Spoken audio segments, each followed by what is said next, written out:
It's such a privilege to be here. I can't believe I'm getting emotional. I had the privilege of meeting Jusara Lorenko, who is a member of JASC, and a number of years ago through Body Talk. And Jusara came in as a student. And the first time I spoke to Jusara, I was actually coordinating a Body Talk course, and she called to ask more about this course. And we began speaking, and all of a sudden we talked, and we were discovering that we had all of these commonalities. And we were sharing books, and oh, there's this book, and there's another idea. So immediately we forged a bond. And then that has expanded into, because when I say I'm co-founder, Jusara is the other co-founder of the Toronto Body Talk Community Clinic. And without JASC, without the Spiritism organization at JASC, we wouldn't actually have the clinic because they provide the space. And without Jusara, we wouldn't have it because she's often referring people. So in this student clinic, we give help to practitioners that are trying to become practitioners in the practice, but we also have a beautiful partnership with people in the community that otherwise can't afford Body Talk sessions. So the students have the mentorship of some of my colleagues, which have been incredibly dedicated to providing that mentorship. And what we're seeing is a growth in this form of healthcare, which can really, really help people. And I'm going to share a story with you first, because when I talk about intuition, I could say I'm talking about the science of intuition, but for me, intuition is really a personal journey.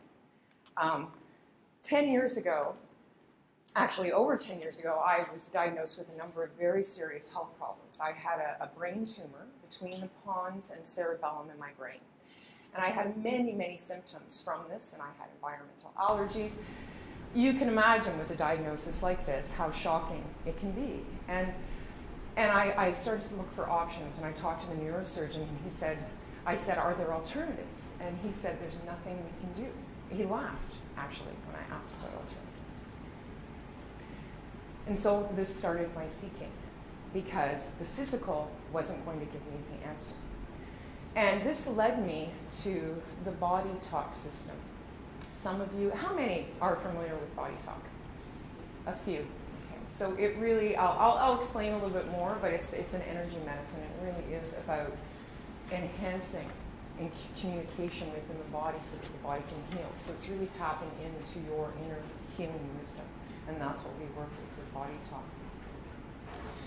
So I kept hearing about this Body Talk. I didn't hear about it before, and I kept hearing about it. And finally, it's like that was my intuition at that time, saying, do you need a knock over the head to actually hear about this? So I started to do some research online, and instead of going for a session, I actually decided, oh, I see a course, and it's just a weekend course, and it was called Mindscape. So at that time, I was actually working in the hospitality industry. I was studying towards my Master's of Wine with the International Wine and Spirits Education Guild, so it seems like it's quite a different field than what I am in now. But I wasn't happy, and of course, you know, I had this illness, and there was a real lack of harmony in my life. So I saw this Mindscape, and I thought it just appealed to me, it called to me. So I signed up for the course. And Mindscape is an intuitive development program. It's intentionally for that. It's to learn how to access your intuition in a more structured way. But I didn't know that at the time. I just knew that, you know, Body Talk had been calling, and so I need to do this. I started to put the protocol in practice right away in my life. And I'm going to share a story which I'm really thrilled to share today, because it's about my father. And today happens to be my father's birthday. And my dad and I have never been close. He left when I was 2 years old. He and my mom split. So, you know, we would see him every couple of weeks or every month, but we just didn't have a close relationship. And during that time, he had been recovering from colon cancer. at this time, so he had remarried, and I have a stepmother. So, you know, all communication goes through my stepmother. She handles all, you know, if we get together or anything like that. So we really didn't see each other a lot because they have their second family. But I felt like I was missing something. So I went into this intuitive state that I'd been taught. And I invited my father in, energetically. And he came in, and I invited him into what I have is a healing room in my mind, or in my heart, I really should say.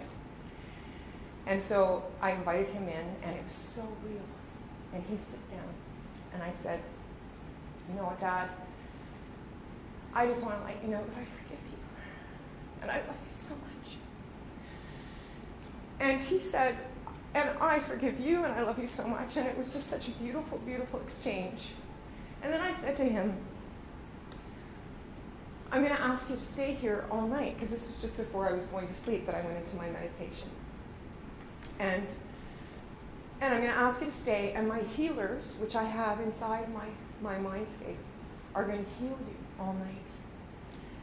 And so I came out of my workshop and I went to sleep, and the next morning I went back in again. And sure enough, he was there, and he sits up. And he says, and this is still in that workshop, I feel so good. I feel so much healthier and stronger. And so we have this big, big hug. And then I escort him out of my internal workshop. So that in itself is a beautiful healing exchange. But what happened later is what really made me understand the power of intuition. So I went to work. I ran off to work that morning. And later on, about 3 o'clock in the afternoon, I arrived home. And the phone rang. And I pick up the phone. And it's my father. And he called. And he said, I just called to tell you that I love you. And so to not have a relationship with someone who's never picked up the phone and called me and told me he loved me, and to see that power, for me, that is divine connection. And that is intuition, and that's what we're going to be talking about today. So to see the direct result so quickly, that's really the message I want to share, because one of the things about intuition, I think that it's mysterious to many, many of us. You know, we have a lot of concepts, and certainly in broader society, we say, oh, you know, it's our gut instinct, or it's the way our brain chunks information, and all of these things are very valid. But I actually, from my studies, and of course, you know, there's so many other things that have happened, but I'll share those as I go along, and I hope you find it insightful. That as we start to understand that deeper connection, and I think many, many of you, because you're here and you're involved in spirituality, you understand this connection. So I'm happy to share how I see this, but more importantly, how you can use it.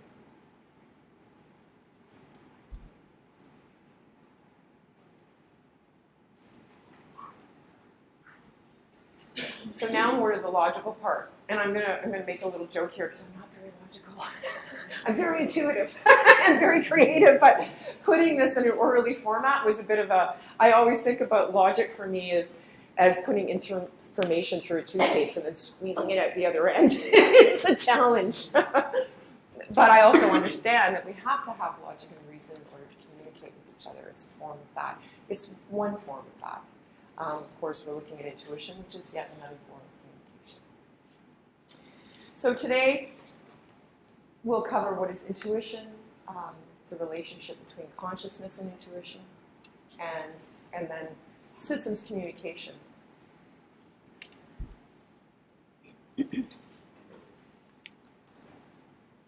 I really need to get a clicker. It's okay, So, we have until 5 o'clock. Pardon me? We have until 5 o'clock. Oh, okay, great. Then 6:30 is Dr. Session. Oh, okay. Oh, we have until 5 o'clock. So I've shared a little bit about my quest for health and how it led me to intuition.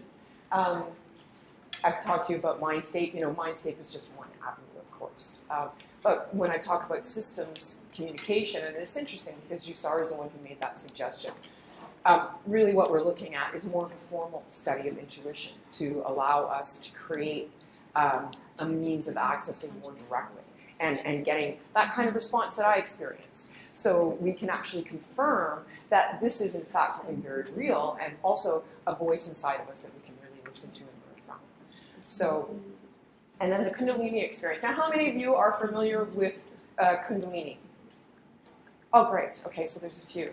So this is a lecture on its own. But Kundalini is an ancient yogic technique and experience. So it goes back thousands of years. It's an energy that is said to run up the spine and work through our consciousness to a state of enlightenment. It's physical, but it's also, of course, very spiritual, because what it's about is burning through our limitations and burning through. Does that make sense to everybody? Burning through. So it's like starting to connect us more directly with our divine, and it can be a very physical experience. And it's interesting because I also have a diagnosis of bipolar disorder, and I think this is really funny, and I'll tell you a little bit about this expansive personality. And I remember going in to speak with the psychiatrists who were giving me this diagnosis in this little dark room. And it's actually just around the corner. As I was walking up, I'm like, oh, it's all coming back to me. But I remember them telling me, you have expansive personality. And I remember saying, and you want to take that away from me? and I meant that sincerely. Because with this Kundalini awakening, my personality, in a sense, changed. And I would say it changed, perhaps my potential was opened up. So, so how did this Kundalini experience happen? And what does it have to do with intuition? So it was through body talk. I think that all of these things really started to converge to help me to heal. So it's not just one thing. As in life, is it ever just one thing, right? When we're talking about illness, when we're talking about our evolution. And so with body talk, I took Mindscape, and then I actually said, well, this is amazing. What's more? I want to do more of this. And so I actually signed up for practitioner training a month later. And then I started having sessions. And so one of the sessions in particular, I got off the table, and I started to feel this tingling in my body. And so I just want to clarify that I don't think that this is limited to this concept of Kundalini. I think that this experience is a mystical experience that is in any different, Sarah is nodding her head, in many different forms and different religions. It is a mystical journey. And so I got off the table, and I could feel this tingling up my entire body, my spine. It was like something was running up and down my spine in a tingling sensation. And I had to move. And it was like just energy, energy, energy. That's all I can say. I was just experiencing energy. And then I started to sing and write songs. So, and my voice actually changed. The tone of my voice changed. A very, very dear friend of mine, Laura Shedler, is a singer. And she called me, and I picked up the phone and I said, hello. And she pauses, and she's like, hello, is Linda there? And I'm like, Lori, this is Linda. And she's like, your voice has changed. She was like, your voice has changed. And so the tone of my voice changed. Why this was rather significant is because at the time, I was living with my ex-husband, who was a musician and who had known me for 25 years and knew that I didn't sing or write music. And all of a sudden, I'm singing and writing music. And creativity is just happening all the time. And I would go into meditation for hours at a time, connecting with that divine.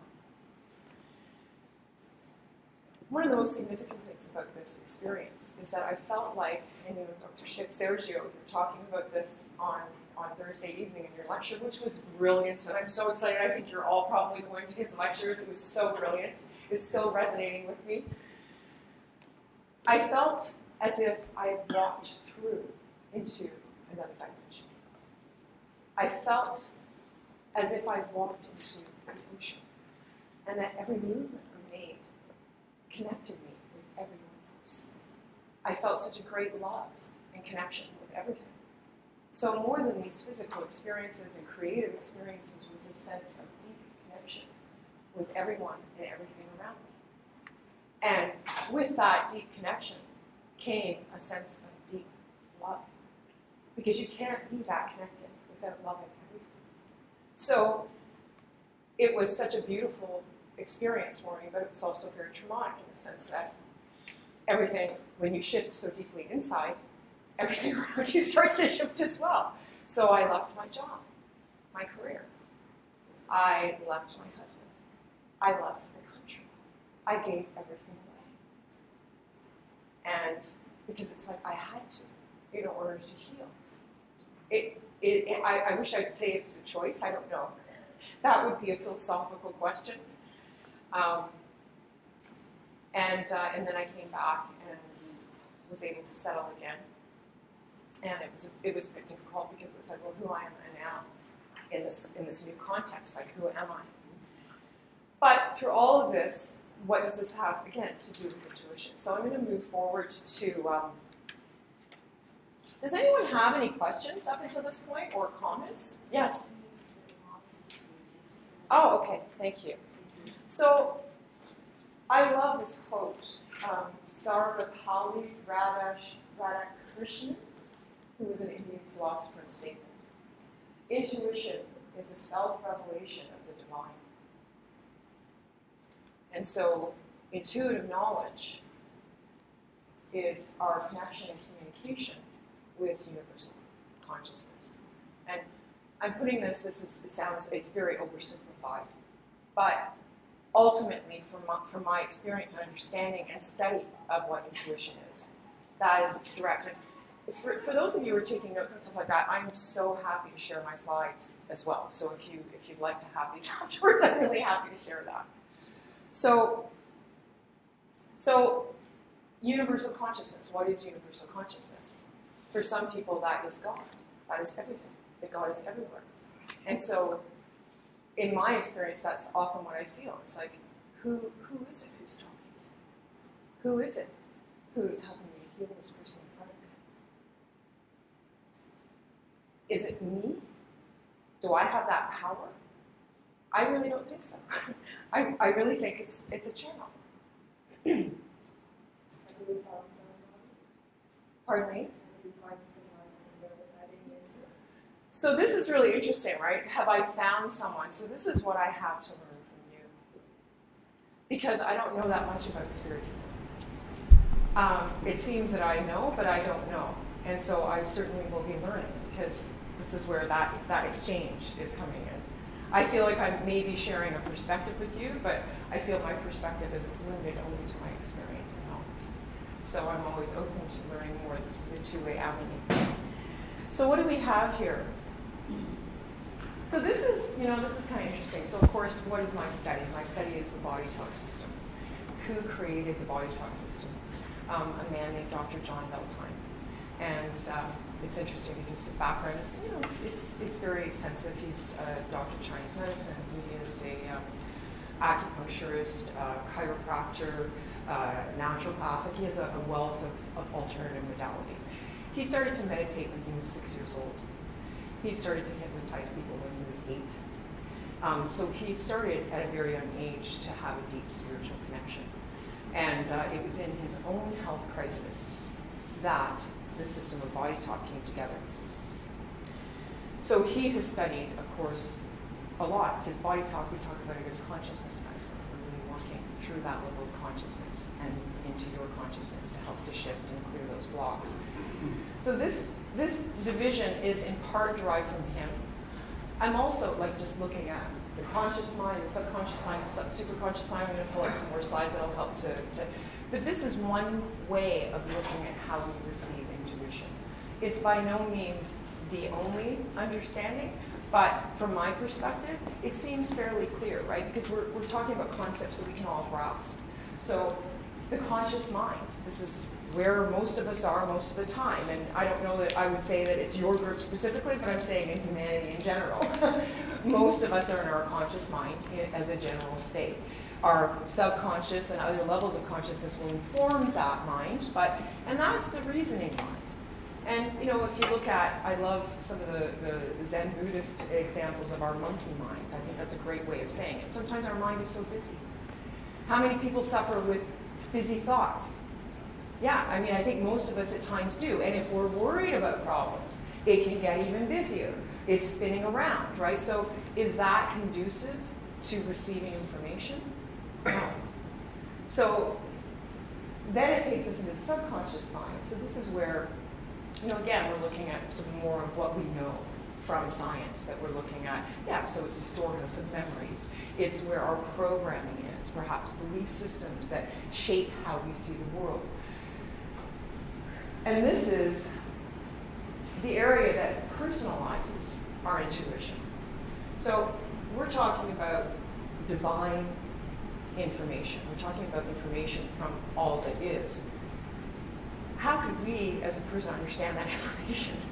It needs to be personalized so that we understand that information. It comes to us in how we will perceive and understand that information.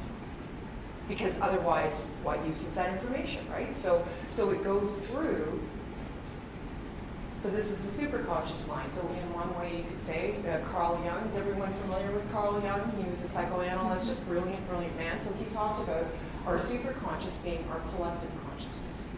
So this is the area of all stored knowledge. And more at a metaphysical level, that is universal or divine, right? It's the access. So it's our link. So the superconscious is where the information comes through, goes into the subconscious to personalize it so that we personally understand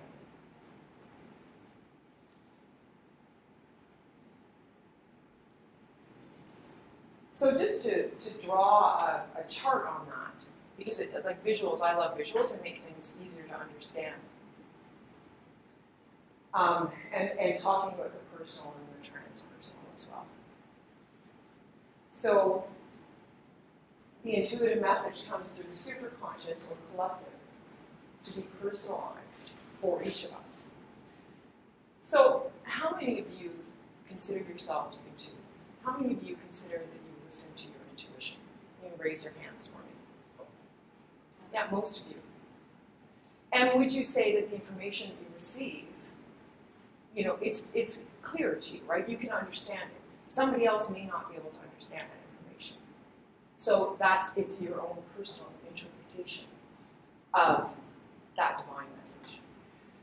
I think here, I put the little hearts and the little brains because, as you know, we like to sometimes have an understanding of where things sit in the body. So again, this is from Dr. John Veltheim. Also, is anyone familiar with Amit Goswami? He's a PhD, and yes. So he's an interesting man. He's a theoretical physicist, and he has some very deep research on what is consciousness. And he claims that consciousness is the ground of all substance, the ground of everything. I'll leave that to the professionals who know how to actually speak about theoretical physics, because that's not my area of specialty. My area of specialty is really putting this more into practical terms for people so that we can actually use our own intuition.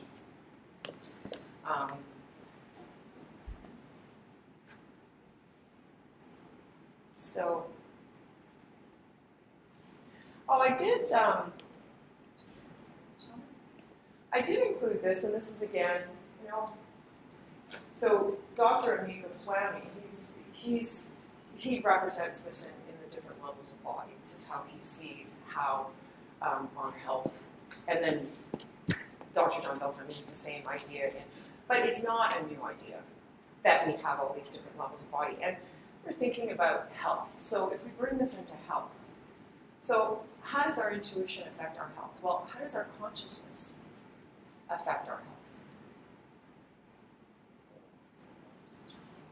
So, you know, when we think about it, if we're looking at, well, how does consciousness come down to us, in a sense? How does that information come down? And then also, but is it just coming down or is it also going up? It's kind of interesting, right? Roseanne's nodding her head. Because when I'm working with someone, and this again goes into the quantum physics, and if anyone has a clearer explanation of this, please feel free, because it's not my area of expertise, but the way I understand it, is everyone familiar with the observer effect in quantum mechanics? So in all that is, there is potential and possibility. So there's all this potential and possibility in our consciousness, in everything. But it's until we observe it that it becomes reality. And so when we're observing negativity, that negativity becomes reality. That negativity then moves in down the level into our physical structures. Does that make sense? So again, you know, I talk body talk. Every part of our body has its own consciousness. So I know that I'm Linda. I'm conscious that I'm Linda, because most of the time I am. But my heart is also conscious that it's my heart. And my heart is conscious of its responsibilities, its role in my body, right? When all things are good. And this is the thing, if all things are good. And this really, again, you know, Dr. Sergio was talking about love, but also what, reframing our perspective. What was the language you used for or what was the type of medicine that we want to focus on? We were talking about that afterwards.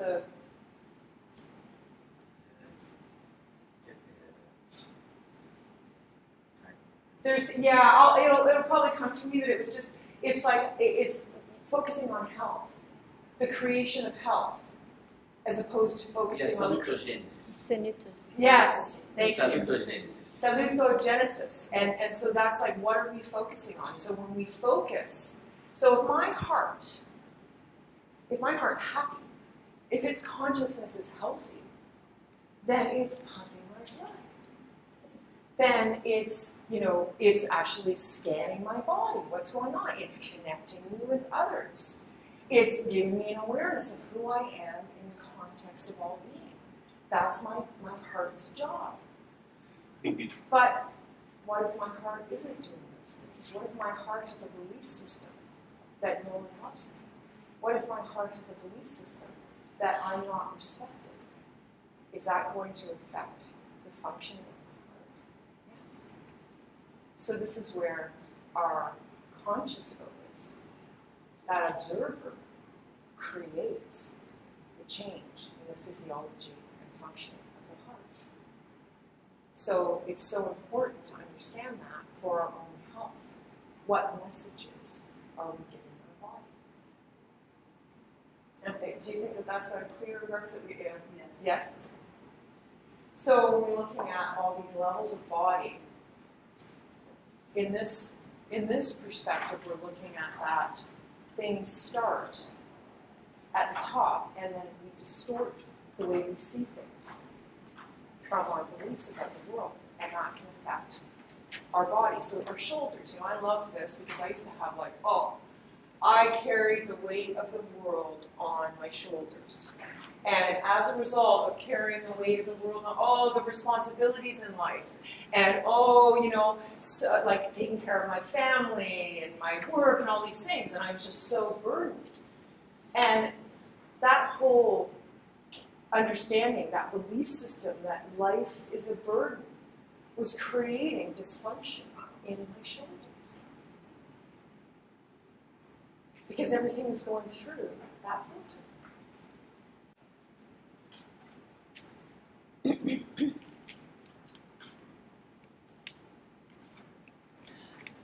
So we're talking about, you guys are going to start reading this, but I'll try to talk louder so you look at me first, and then we'll. So we're talking about consciousness coming down from universal consciousness or our divine, whatever we want, whatever we connect with, and then coming into our subconscious mind, so that we personalize it, right? So how does this happen? Well, what is the personalizing of this consciousness? Of what is this intuition, this personalized intuition? It's our filters, right? It's our view of the world. So, how do I see the world? Well, if I see the world as a dangerous place, then how am I going to see that intuition? Interesting, right? Is it going to be clear, or is it going to be distorted into excess fear? So, distorted through my fear. Interesting. Or if I see the world as out to get me, then how am I going to perceive that? If I see the world as love and connection, and messages are going to come through in that way, how am I going to hear those messages? So the more rigid or strong biases we have, the more limited our understanding and connection with the bigger picture. Yeah, how can we expand it? We're going to talk about that. Because, of course, you know, I'm using intuition in the context, in consciousness. Like, from my perspective, you can't understand intuition unless you understand consciousness to some degree. Like, they are the same thing. Intuition is an expression of consciousness. It's a personalized expression of consciousness, right? It's our connection. So how do we expand? How do we overcome these limitations, these filters for how we see the world so that we can get a clearer connection?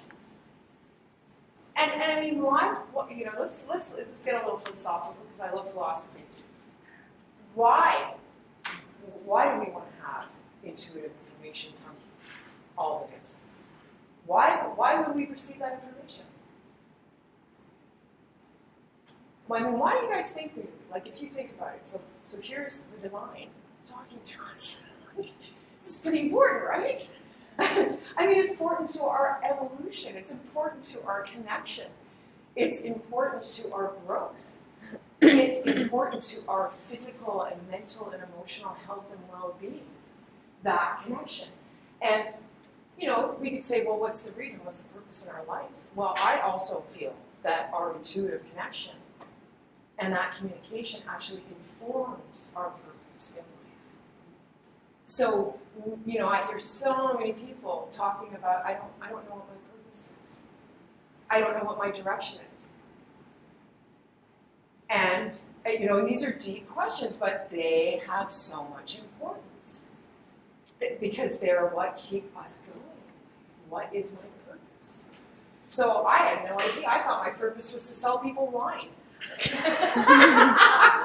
And I made the best of it. You know, prior to getting into this, like I did. I embraced it. I offered innovative ways of learning about wine. But I would go into these wine tastings and I would just be like, this just isn't me. One thing, it's really snooty. And I'm not that way. So, you know, it's very exclusive world. It's a very coveted information. Let's hide this information from other people so that we could be the experts, that kind of thing. And that is not my nature. And so I found that I had this personal conflict with that, just in the very nature of the style. But was that my purpose? It was my purpose to go through that so that I could get here, of course, right? And did learning about wine develop my intuitive skills? Well, it developed my subtle senses. It developed my ability to kind of pull things together. But by no means did it develop to the point, you know, where we can do this with understanding this connection and working to create a state in ourselves to be able to actually be that conduit, a clearer conduit to understand what our purpose is. And I don't actually think that we're not living our purpose right now. This is an interesting thing too. I get people coming in and saying, I want to live my purpose, and I feel like I don't always say it, but because I'm going to say that you're already living your purpose. It's just that you don't know it, right? Does that make sense to you? It's like you're already living your purpose, you're just not aware of that purpose. So that's pretty profound. It can make us a little angry. Like in the sense that it's like, well, why is this all happening? You know, why are these things happening in my life? Why is this blocking me? And I don't want to be doing this job. Why am I doing this job? And he's just nasty to me. And you know, all these daily challenges, like this can't be my purpose. But those challenges are actually cultivating and strengthening you. And so that's the interesting thing about those challenges. I mean, life is interesting. So all of these different things and expectations. You know, I'll get into this in a little while, but expectations are interesting. So we get into a new relationship, and oh, this is the person for me. You know, this person has this quality that I love, and he or she is going to fulfill me. It's going to fulfill all my expectations, and I'm so lonely, and this person is going to fill me up, and you know, all that stuff. And so we get into this relationship, and it's great, and it's fulfilling, and all of a sudden, you know, the reality sets in. And oh, he didn't do that. Oh, I'm so disappointed. Oh, you mean you're not going to fulfill me in that way? Oh, I'm so disappointed. You know, and then those expectations. Well, so we have expectations about how we receive information. This is another interesting thing, right? We expect to receive information, our intuitive information, in one way, and we want to control it through that expectation. Then what are we doing? We're cutting it off. We're really limiting through the desire to control. Does everyone follow me on this? Like, yeah. So it's you know, it's that ego. It's our conscious mind wanting to control things. So if, well, you know, I want to receive information, but I want to receive it about this, and I expect to get this result. And so, you know, you're having a lot. What's that? Yeah, at the time that you want all these things. And the great thing about intuition, I think I did a slide on this. It's so funny, you know, I'm so... what's my next slide? Oh, yeah, I did. Great. Leads us into it. So here we are. Conscious mind needs reasoning, needs logic. You know, I love this. It's like the monkey mind, worry, whatever. Logical information, 1 + 1 = 2. So that's our conscious mind.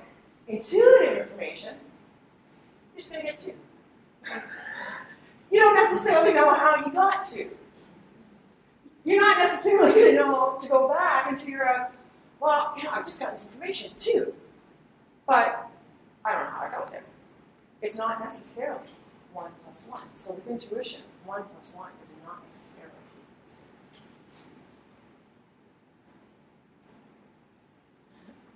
2. I like this too, you know, so intuition is creative. Does everybody know that Einstein used intuition to create the theory of relativity? Pretty cool. So he's lying on a hillside on a sunny summer day, and he's looking through his eyelashes are eyes are closed, and he's looking through the light, and the light is coming in. He's like, I wonder what it would do.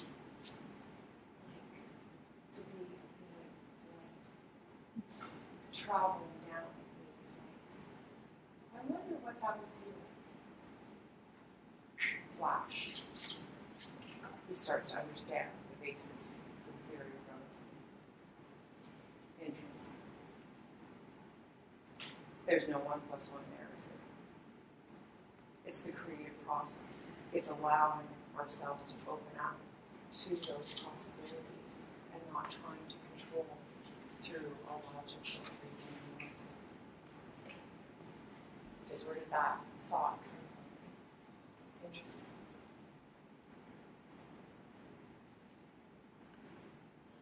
I'm just speeding through all of this stuff. I'm going to have to tell a few more stories. I'm going to have some water.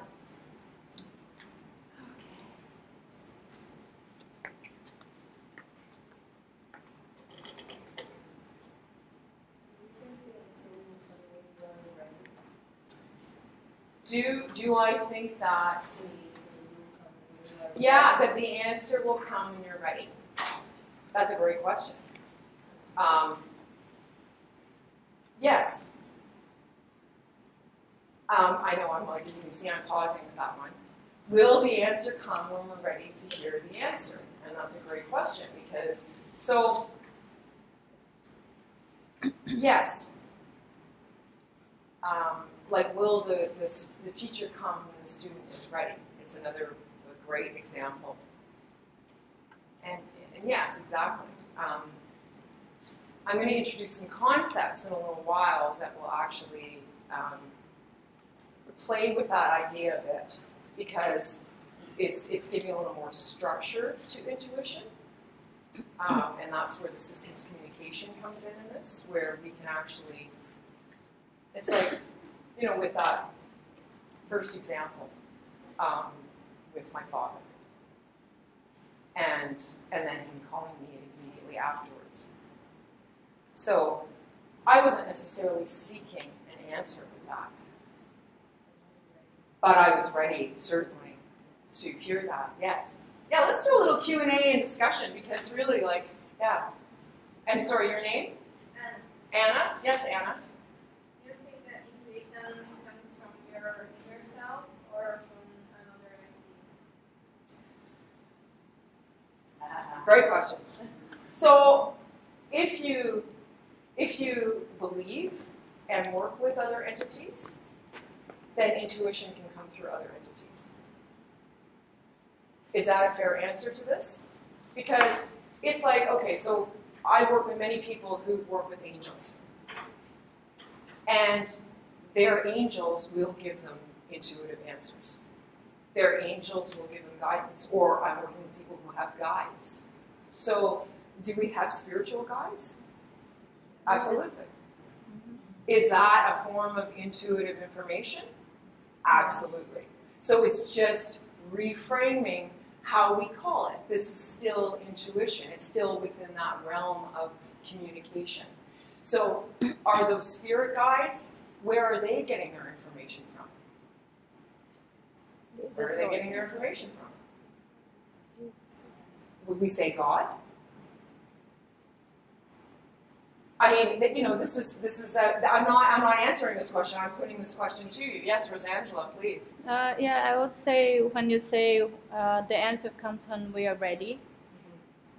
Based on my experience, many times I got that information a while ago, but because I was not ready, because my mind was so busy and I was not centered, I did not know myself. Well, I don't know myself, but I'm trying. So then I said, wow.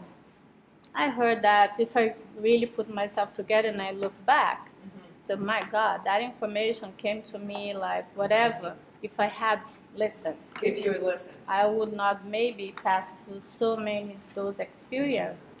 But it was necessary for me to pass through those experiences in order to be who I am today. Absolutely, like absolutely. That's thank you so much. The cause and effect. That is where I do believe the cause and effect. I see what you're saying, right? So you can, yeah, let's look at this because, in more of a modern study of intuition right now, we're looking, we've divided it. We divide it into left brain, right brain. Is everyone familiar with that left brain, right brain concept where the right brain is the intuitive, the creative, and the left brain is the logical and all these things? And we've made them out to be enemies. Interesting, right? Like we say, well, they can't work together, and I mean, even sort of, in some ways we call them the masculine feminine. Well, if we're looking at the left, right, masculine, feminine as enemies, then how is that working in our lives? Like, I don't think it's a good way to look at it. But what Rosangela said, thank you. I wanted to talk about how intuition informs analysis. Analysis informs intuition. Going back to Einstein and that whole experience that he had. Well, first of all, would he have been able to have that experience without the body of knowledge that he had to begin with? Probably not. So there's an interesting, when we look at that, so there's his logical mind, his study, his empirical research leading to that point of understanding. But so there is a cause and effect in a bigger way, but it's not always easy to see. And there's a fluidity. Like, so I'm gonna draw an example from my practice, because that's my frame of reference when it talks to. So for me, I call intuition my teacher. Intuition is probably the greatest teacher I have, and I'm very, very grateful for that education that I received. In practice, I'm intuitive, so I'm asking questions to find out what my client's priorities are.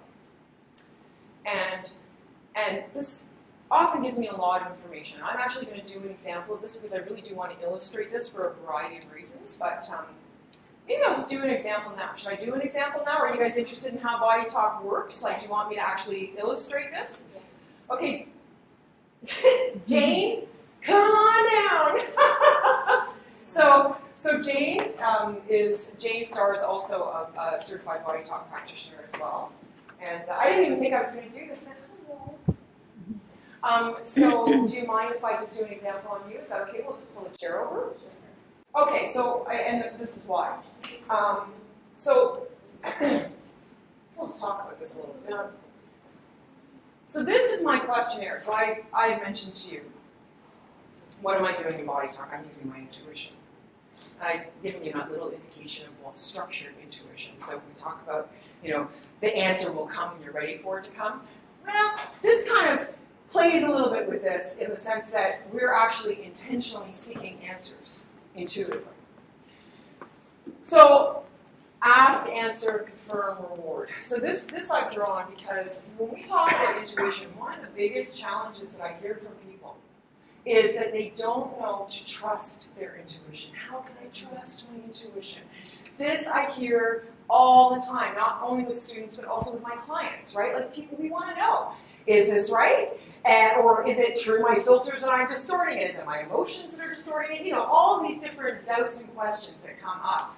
So, body talk, we're using our intuition to find out, and through this example with Jane, you'll understand more what I mean, to find out what person's priorities are. Where do we need to go to help to bring this person into a greater level of balance?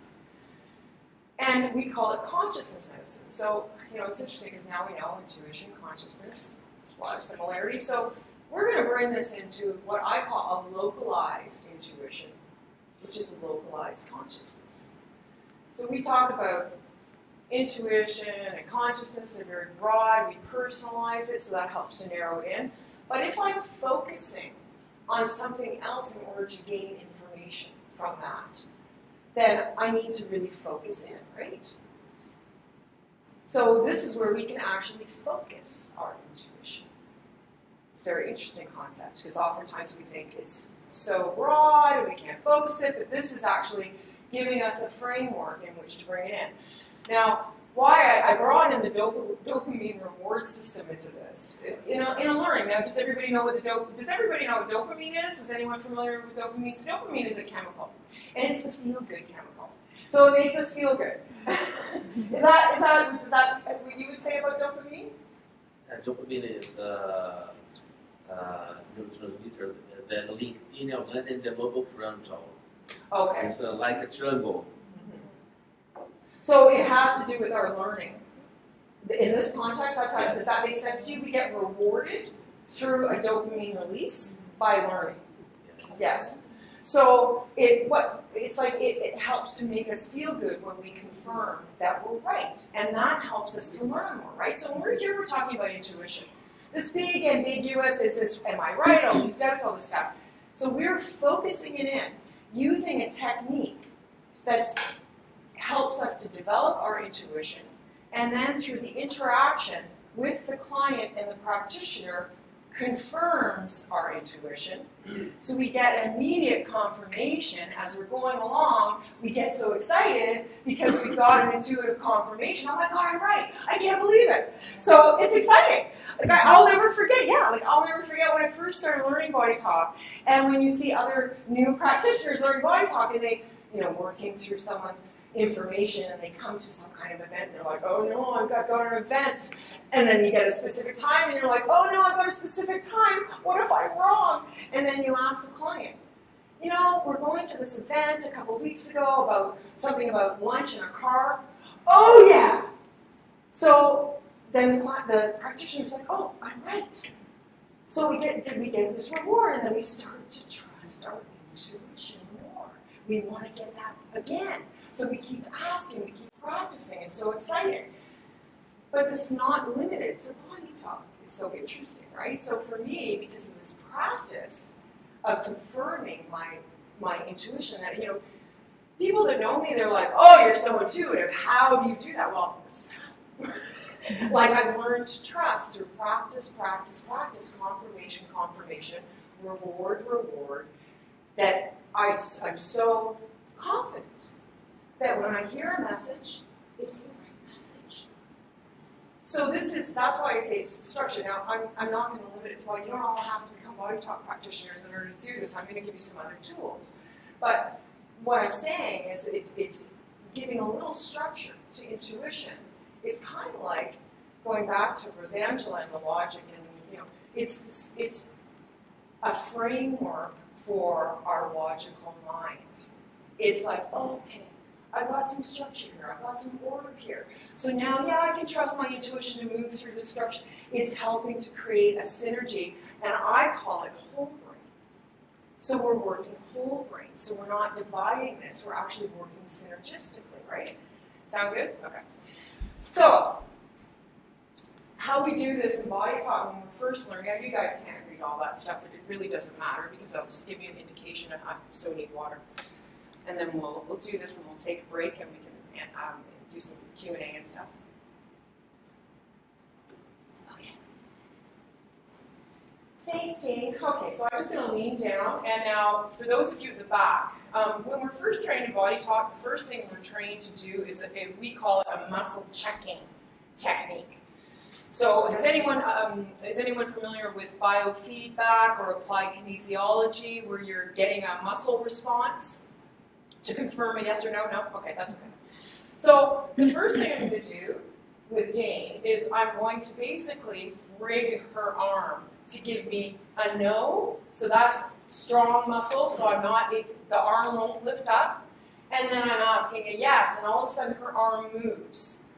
So I'm going to tell you a secret. This is symbolic. So this yes, this no is representation so that my logical brain thinks that I'm actually getting a yes or a no, but it's actually my intuition that's providing the answers. Does that make sense for you guys? So I'm tricking myself. Because our logical brain's going, I can't just sit here and get all these answers from my intuition. So we have to train. And of course, I'm not that confident when I start in my intuition. So providing a yes-no is providing something physical to gain a response for, so that then I build my intuition through that. At this point, well, I'll get to your question in just a second. At this point, I've been doing this for 10 years now. I don't have to do that. But I do it for clients. Because the clients will also go, what are you doing if I don't do that? So it's giving our physical, logical mind a way of understanding that I'm using my intuition to ask the questions. So our questions when we're talking about this are simple yes, no questions. This allows us to ask pretty much anything.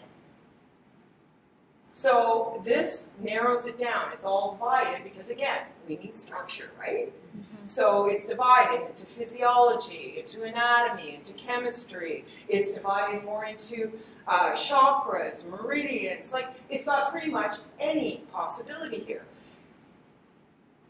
But I don't say, hey, Jane, what's going on with you? What's your problems? Okay. Well, this is what you need. No. I ask. Because who am I asking? If we understand, right? If we understand that we're working through that divine connection, then who am I asking? I'm asking her inner wisdom in a sense. We're entangling. So I'm asking my intuition, but who am I asking? Now, did you want to ask a question before I go ahead? Since we're in this...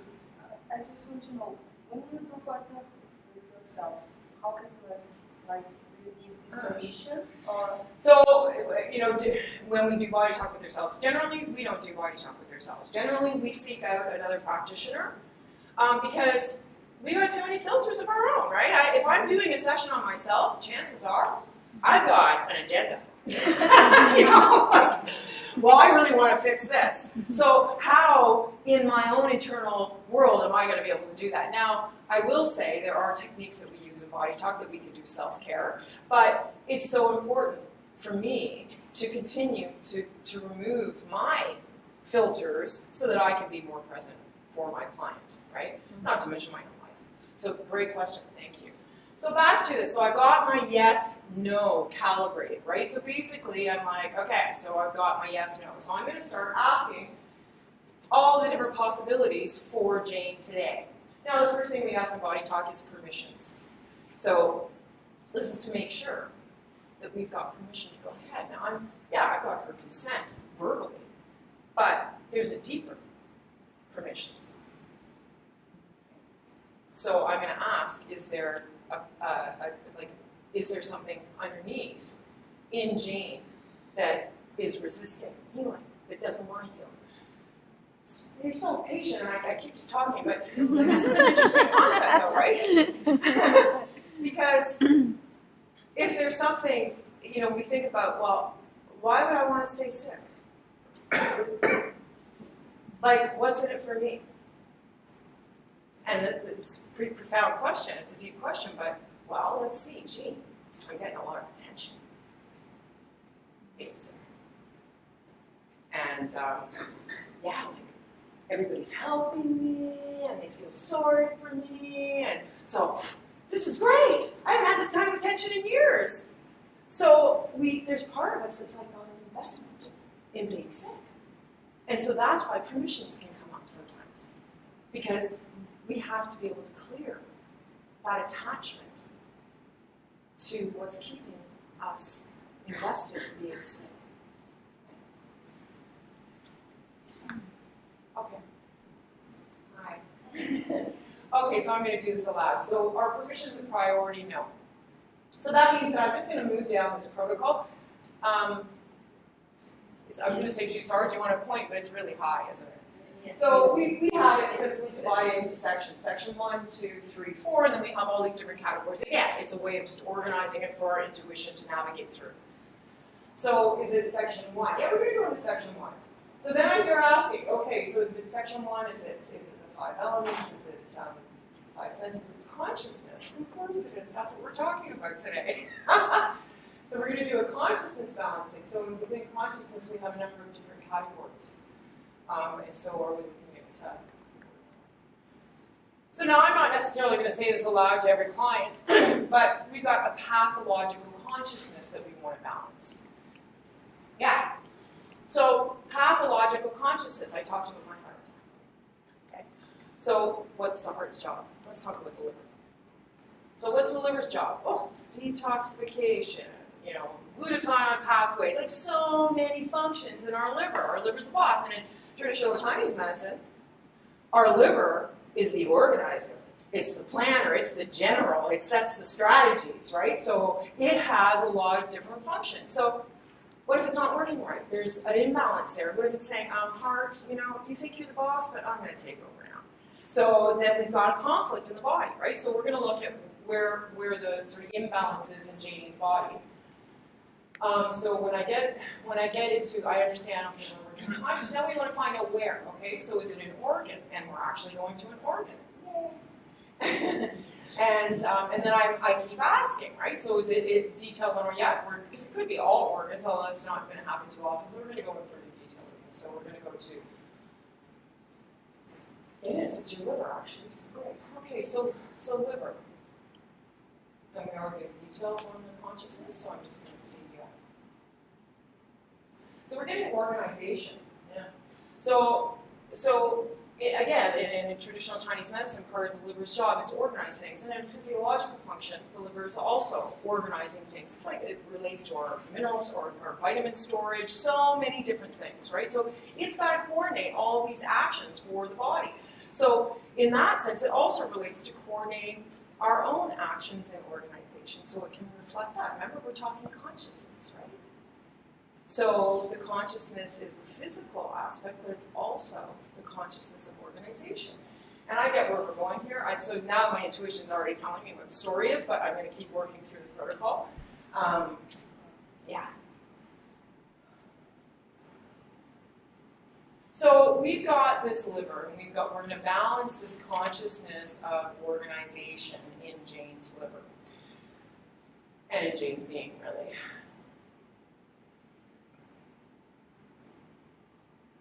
I'm linking this. So first I anchor it. I want to find out, we anchor it to the heart or to the brain. We're anchoring in the heart. So what this means is it's about individuating. It's about really this deep awareness of shifting whatever imbalance there is in an organizational pattern. But I'm linking it into her brain. I'm going into the limbic brain. And we're balancing a consciousness within the limbic brain, and the consciousness is of coordination. So, yeah, so we've got organization and coordination. Now, do I need to know all that? Do I need to understand this? No. I don't necessarily need to understand as a practitioner. It's great, and that's why I say intuition is my teacher. I'll get these whole scenarios come up in sessions. I'm like, oh, this is so fascinating. And then I go and research and go, oh, that's why that came up. I learn after I do the session how the body works. So we've got this consciousness of coordination in her limbic brain. Limbic brain is the emotional brain. It's within So why coordination? Usually I would think that would be the cerebellum, but we're not going to the cerebellum. We're going to the limbic. So really, this is where, as a practitioner, I can't say I'm going to fix Jane. I have to say, this is what Jane's body needs. I have to just listen and go with that. So, and then we're linking into your right amygdala. The amygdala is a part of the brain that is, I call it the hijacker or the terrorist. So we have two, and they're a little fear memory bases, right? So that's why I call it the hijacker or the terrorist. And so, because they can hijack, man. They can go in and they can go, okay, no, I need to take over because I'm in such a state of fear and I've been in this state for so long and I'm going to override things, right? So we're linking this in to the right amygdala and defining it. No, we're not. We're actually doing an emotional release of fear. Okay, so I keep asking, I have all these questions. Is there more details? Do I need more information on this? No. Okay, so we have a health formula. So now I'm asking, no more details, so we want to implement, which is like, sort of, get this information into Janie's body. Get the shifts happening. So we're going to tap it out, but we're actually going to tap it out as a Cortices technique. So this is a technique in body talk. We call it the Cortices Technique. So I'm going to ask you just to put your hand over your liver and the other hand over your heart. And nice deep breaths, please. So the Cortices Technique is a technique that helps to bring in that harmony between the left and right sides of the brain. So as you can see, I'm going around her brain. And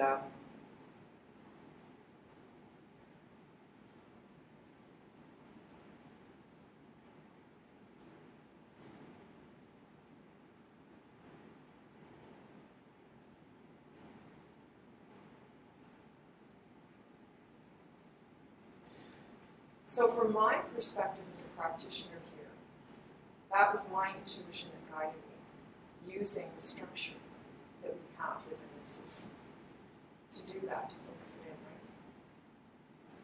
right? And as I'm tapping this out, I see everything. So I'm looking at the liver, I'm looking at the amygdala, her body is bringing me into it. That's my intuition, right? Allowing me to do that. Thank you so much, Jane. Thank you. Does anyone have any questions about that? Anything that is dysfunctional? So, am I healing? there's a great question, right? I'm really observing. And that intuition is that body's consciousness telling me, hey, this is where the systems communication is broken down. This is where things aren't working. I'm listening to that, and I'm helping to make the information connect in order to create a greater state of balance for that person. So I'm just going to give you another little example, you know, of this intuition in action. In one of the more advanced courses I've done, it was really fascinating. It was specific for practitioners. And we learned how to literally go into people's bodies. Like, go in. See what we see. Now, I will say that prior to taking this course, that happened automatically. Like, I remember doing one session with someone, and it was like all of a sudden, I was actually, I don't know how else to say it, my awareness, my consciousness was in their colon, in their rectal area, and I was seeing an imbalance of, she had colitis. And I wasn't doing anything. It was like her body just pulled my awareness to that area and balanced that. I mean, you know, I was still doing body talk while I was sort of in there, but it was so, like, I was there. And my consciousness was so focused that it could help to shift. Her colitis went away. One session. You know, I don't talk about a lot of those things because it's not always the way it is. Body talk, you know, everybody's going to heal in a different way. But for me, it was just so profound being able to allow that to guide me. Right? And then another thing, another event was when I had a client called me, and she had just years and years of high blood pressure. And this is intuition and learning. And so her body. So she called me up, she said, I just freaked out because my blood pressure is really high, I'm feeling dizzy. Okay, we're going to take a break. And I'm feeling dizzy, and I don't know what's wrong with me. And I, you know, my immediate is like, well, you're going to have to go to the doctors. But I said, okay, I'll tap in. When I tapped in, I literally was pulled right into her heart. And my awareness. And I could say, and I'm very visual, so I see things. So I'm in her heart, and I have to go very specifically into her left ventricle myocardium, I think is what it's called. And I'm there with scar tissue. It's like literally a hardening of her heart in that area. And I have to balance, we have a scar tissue technique here, the scar tissue in that area because it was so hard. And so I did that, and then I asked other modalities, and I got, yes, get to your doctor. Like, get to your doctor and have a ECG. And she was like, should I take medication or not? And I'm like, yeah. Like, you can use all levels to heal, but when you need to take medication, you need to take medication, right? So, but what was so fascinating for me for that is that, like, I didn't know that wall could harden. It made sense after the fact. But then I get online and I look it up, and of course there's a medical condition based on long-term high blood pressure within this area of the hardening of the heart, and it increases. So that's when I say my intuition is my teacher. And that is, as Rosangela said, the back and forth, right? Like, okay, so this information gave me, like this insight, this intuition led me here. Now I'm going to use my logical brain, analyze, research, and take me to the next level. It's like the question was, when I go into a person's body, or when we're sort of going into this information through body talk, is there a change that's happening at a physical or physiological level? And of course, that's a very valid question. Because it doesn't appear that we're doing anything. The only thing I'm doing is this, and then I'm doing some light tapping on the head and the heart. We actually have, just to go back a little bit on the whole premise of this and this intuition and consciousness is going back to that observer effect. So what happens when we observe is that all of the different possibilities, actually, we focus in on one of those possibilities, and that becomes a reality. So this is at the consciousness level, but it's trickling down to the physiological level. So remember those 5 bodies that I had listed, the different aspects of our being, so to speak. So the physical is the last, but we can very much facilitate physical change with body talk. Recently, we had a study done. Dr. Laura Stuve, PhD, she worked on the Human Genome Project. She's a geneticist, and she's also a body talk instructor. And she correlated and oversaw a study at UCLA with advanced certified body talk practitioners doing an 8-week study on the chronic pain and its associated emotions. And the results of this first preliminary study have now been published in the Journal of Pain Management, because we had a 72% reduction in chronic pain with this study. And we also had a great reduction in emotional challenges faced by those suffering from chronic pain. These sessions were all done at a distance. There was no contact between the practitioner and the person receiving the session. It was all done at a distance. So it's all about that focus and using that intuition. Part of the other question is, I think, does that answer the question? So just, so we're starting to get the scientific backing, the scientific proof. We're going into the second phase of that study. Of course, would I love to see a study in Canada? Yes, I would. But all things take time. We're really starting to grow in Toronto, so it'll just be a matter of time. And then there was another question too, and so why I'm answering these questions is because they're sort of broader questions that really relate to this. Before I do that, we will go into question and answer. I just wanted to look a little bit at the history. When we're talking about intuition, I mean, this again goes back to that broader question of what intuition is. It's a form of communication from our bigger picture. So whether that be God or whatever else, it's a form of. So certainly, the practice of intuitive practices, mystical practices that relate to this intuition go back to our beginning, to ancient practices. And then yoga and meditation is probably one of the most formalized uses of a technique. And you could even call yoga technology, because the whole premise of doing these twists and turns and stretches through yoga is not to actually just stretch the body out. It's actually to be able to hold a position of meditation for a long time to reach enlightenment. So we don't know, a lot of us don't know this in the West, of course, right? We think yoga is, oh yeah, I'm going to go do yoga, it's going to be healthy for my body, but that's the physical aspect that is actually meant to work towards our creating or connecting with the divine through long periods of meditation. So isn't that an interesting thing? We just, the way yoga, sometimes in the West we cherry pick things, right? So, and then, from ancient yoga is also the chakras. Is everyone familiar with the 7 chakras? The chakras that run up the spine? Yeah, most of us are.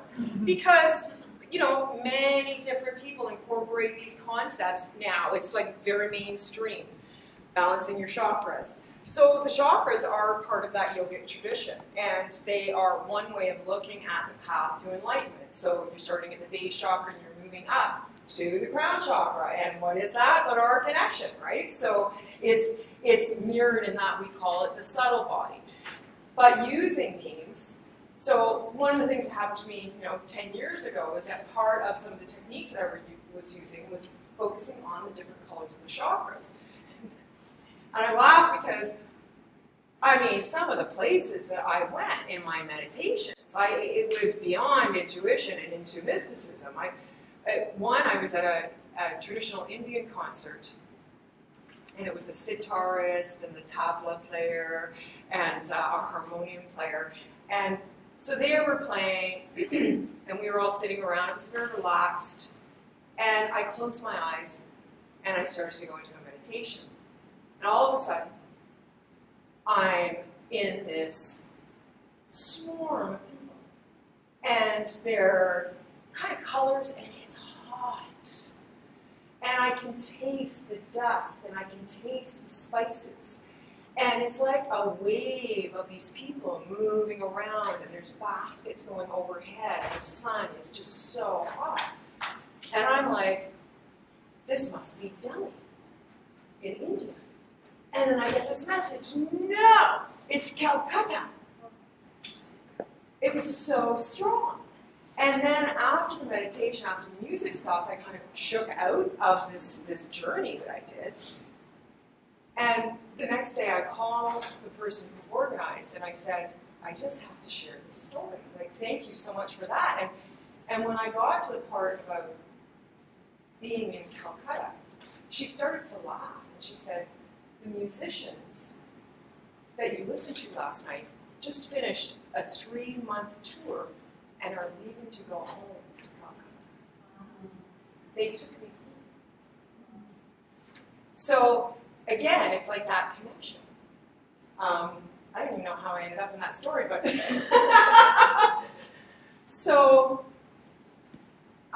it's the systems, right? So the chakras, but so at that time, and it's interesting too, because at that time I was actually practicing out of a tabla dance school, so this Indian dance school, so I think I was tapping into that energy. So all these different systems that are ancient, that we still use, it's interesting that they exist, right? And then TCM practices, which is traditional Chinese medicine practices, again, they're really, a lot of that is derived from these ancient yogic traditions, and using energy and prana and meditation. Meditation is big, but also being able to clear the mind through different avenues and different practices. So then we come to the modern, so I go back to meditation because that's becoming, but not to limit meditation is prayer. I also think that prayer can really deepen our connection. Quiet our minds. It's a type of prayer, of course. Each of us is going to have our own type of prayer, and there's different methods of prayer. But the mysticisms, the Christian mysticism, that's oftentimes how they would actually connect with some of their experiences. So, and then the Silva Method, this is a method that's been around, I think, for about 20 years, and it's another sort of type of technology that allows you to access directly that intuitive information and confirm. Mindscape I've talked about. And then, this is when we come to intuition as applied within our medical systems. And so we have biofeedback, applied kinesiology, body talk, Acunex. There are so many more that I'm not even listing that I don't even know about. But these are sort of some of the main, and I think a lot of them started with the applied kinesiology, which is like a type of muscle testing to ascertain harmony or balance with people. I forgot homeopathic medicine, because that's also an energy, but it's not so much about intuition, right? Even though it's working with the same kind of principles. So when we talk about, well, people say, this is going back to that, people say, well, how do I strengthen my intuition? How do I learn to trust myself? We did an example of the method. So this is really a methodology, right? Body talk, the system, is the structure to learn to use that intuition, not only to gather information, but also to start to shift and change what's happening in that person's consciousness, what's happening in their body that's reflected in their consciousness, and vice versa. So we understand, but it's going into that ask, answer, reward. So that's part of the reason why I get so excited about that particular style. What else was I going to do? Oh yeah. So I love Mindscape. Why do I keep going on about Mindscape? Because Mindscape was the first course on a journey that absolutely changed my life and saved my life. So Mindscape is part of the Body Talk system, and it is an intuitive development course. It's funny, it's like I've been doing this for 10 years, and why am I not an instructor of this? So I'm actually thinking about training to become an instructor of this, because I know what it can do for people. And so this again, but the premise is the same, right? So it's like if we have all doubt and we aren't able to confirm or somehow give structure to those answers, then we may have problems listening to that, or may have problems interpreting that. We have all these belief systems that can influence influence that as well, right? So, you know, this is this, but let's go back a little bit to, well, how do I create more of a direct line? Number one is literally your state of mind. So we talked about, well, we can't be in that conscious mind, right? So this is why meditation in and of itself is so positive, because it can take you out of the busyness and bring you into more quiet. And it's in that quiet state, and we're talking about that Einstein, kind of just hanging out on the grass in the nature, in that quiet state of mind. And then it's when he receives that information.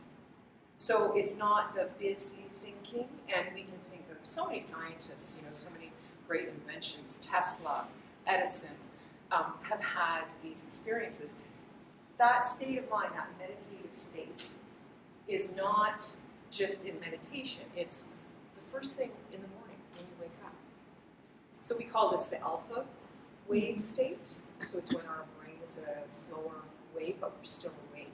And in some ways, I think that we're more aware than we are when we're actually busy. So it's that creative state. So when we first wake up in the morning, just before going to sleep, how many of you have ever had like just a flash of understanding just before going to sleep? Oh, yes, yeah, a few.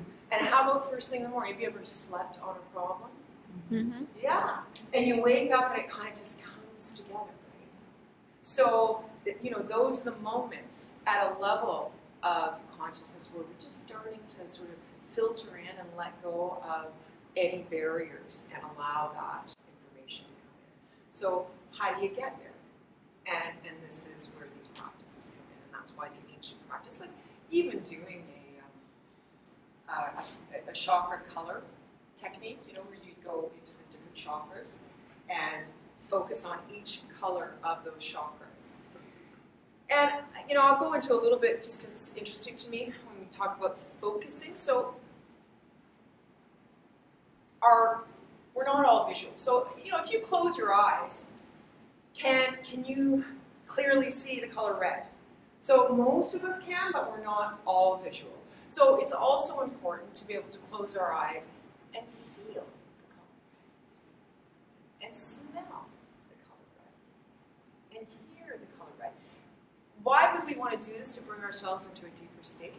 Because if we're engaging those senses, which is how we experience this physical world through our five senses, right? Start to engage those senses into that color, it helps to focus us onto that color, it helps to quiet the mind. See where I'm going with this? So even a simple technique of using color and our senses to experience that color can really help to focus in and quiet, and that can bring us in. The other thing is nature. There is nothing like being in nature for helping to tap us in, to calm. I mean, how many studies are there of going for a walk through the green? And so on that level, what's stopping us from closing our eyes and being in the green? What's stopping us from taking a meditative moment to be able to close our eyes and picture ourselves being somewhere that is really peaceful for us in nature? So these are some techniques that can help to calm your mind and bring you into more of an open state. They're not necessarily structured, so because to learn structured intuition, this is courses, you know, not to limit it to that though. I don't want to limit you by any means, because I think everybody's at a different level and everybody has different capacities, right? So, but there are some really simple things that you can do, and you may look at them as psychic, so to speak, where you can take cards and you can go red or black. And so you can just kind of go, is this red or black, and then test. Because that's a direct confirmation. You know, you start doing that enough and you go, what color is this? So it's turned over and you just try to tune into the color of it. Or color cards or whatever it is. You're literally trying to tune into that information. So what you're doing there is just starting to confirm your belief, right? Is it the best way to go about it? Well, it's one way of sort of just tapping in. How can I connect? How can I overcome my belief that I can't actually, that I'm here and that card's there and there's no way that my consciousness can go there? Like, how does my consciousness go into someone's body. The only reason it does is because I don't believe it can't. We're connected. And we're connected at an energetic level and at a divine level. So I'm going to actually, I think I'm going to end on that, and then we'll open up to question and answer, because for me, that's it. We're connected, and we're connected to that divine. So I just want to say thank you so much, and I do look forward to your questions and answers and a little bit of discussion if you have time to stay for that. So thank you so much.